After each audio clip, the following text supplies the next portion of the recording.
2023. Oorlog in Europa. This is the biggest military event in Europe since the Battle of Berlin in 1945. Robert Kaplan, wereldautoriteit over geopolitiek en oorlog, heeft een nieuw boek uit, The Tragic Mind, de geopolitieke tragedie. I'm all set. Ziet Kaplan de oorlog in Oekraïne als een langdurige oorlog? Your question is the most important one to ask. That if this goes on, say, for another year, it is going to have profound changes, such as the collapse maybe of the Russian Empire and the Caucasus and Central Asia and the Russian Far East. I don't see how Russia sustains this over a long period of time. What I focus on is Russia has lost, 100,000, 200,000 men so far? That's enormous. They're basically throwing bodies out there, badly trained conscript bodies out there. I don't know how long this can be sustained. Oorlog in het hart van Europa met een grote stroom vluchtelingen en vele tienduizenden doden. Met in het achterhoofd bij de publieke opinie de angst voor een derde wereldoorlog. I don't think they should fear it. I think the chances are very small. Keep in mind, with all the scenarios, even were Putin to use a small-scale tactical nuke with low radiation, the United States would not respond in kind. It would respond with conventional attacks, perhaps on Russia's Black Sea fleet. The Biden administration's policy thus far has been very cautious. It doesn't seem that way because you've got tens of billions of dollars of American arms going to Ukraine in the most dramatic expression of American power since the first Gulf War of 1991. Oorlog is altijd vreselijk, zegt Kaplan, maar de tragiek ervan is geen strijd van goed tegen kwaad. De tragiek zit in het aanvaarden van de minst slechte uitkomst. Many journalists expect the world to be perfect. They expect moral choice to operate all the time, but often it cannot. You cannot remedy the world. You cannot remedy the world, exactly. The problem is balancing what is just with what is possible.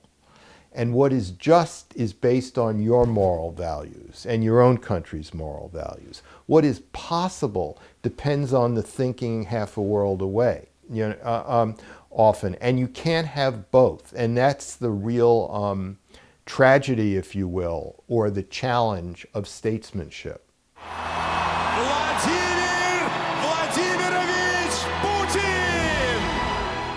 Voor Kaplan is de Krim cruciaal. Als Poetin de Krim verliest, dan kan alles gebeuren. We want Russia to lose. That's clear. But it's not clear that we want Ukraine to win completely, outright. Because if Putin were to lose Crimea, I believe he would lose power. And if he loses power, he would lose his life. And then none of us know what would happen in Russia. Poetin liet zich in de luren leggen door zijn buitensporige ambitie vermengd met grove misrekeningen en een eergevoel dat een gruwelijke oorlog heeft ontketend. Look where Putin was on the eve of the invasion. He was threatening to divide Europe, to compromise Germany. Various things. He probably could have negotiated a neutrality agreement with Ukraine, keeping it out of NATO and the EU. And at that moment, before the tanks crossed the border, Putin was at his most powerful. But he took that fateful decision to actually invade rather than merely threaten to. And then he lost all influence in Europe. Te lang hebben we gedacht dat er nooit meer oorlog op dit soort schaal zou plaatsvinden in Europa. We waren er redelijk gerust op, terwijl de spanningen, ook die met China, toch hoog oplopen. En niet vanwege de heisa rond de Chinese spionageballon boven de VS. What bothers me about the balloon affair is just how hysterical Americans have become over it. You know, this is a small thing, you know. All these balloons are doing is backing up space-based intelligence. They're probably not gathering anything new or original in that regard. But look how hysterical the media has gotten, the public has gotten. Imagine if there was an actual war in the Pacific. I think that's the real lesson of this balloon crisis. It's about how everybody's nerves are on edge regarding the US and China. Kaplan was voorstander van de oorlog in Irak in 2003. Maar de slag bij Fallujah maakte hem depressief. De oorlog was een tragische vergissing, dacht hij daar. I was in El Anbar province in the spring of 2004, culminating in the first Battle of Fallujah in April 2004. And there I experienced anarchy. Nobody was in control, different militia groups operating. There was nobody to keep the peace, not even a semblance of order of any kind. And I found this even worse than Saddam Hussein's version of order, because I had been in Iraq under Saddam a number of times, and it was the most frightening experience I had had, with the exception of Nicolae Ceausescu's Romania in the last decade of the Cold War.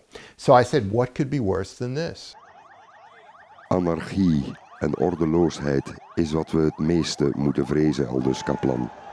Het is erger dan tirannie. Kijk naar Irak of Afghanistan of Libië. That's the real danger, and elites don't see it that way, because very few elites have actually experienced anarchy.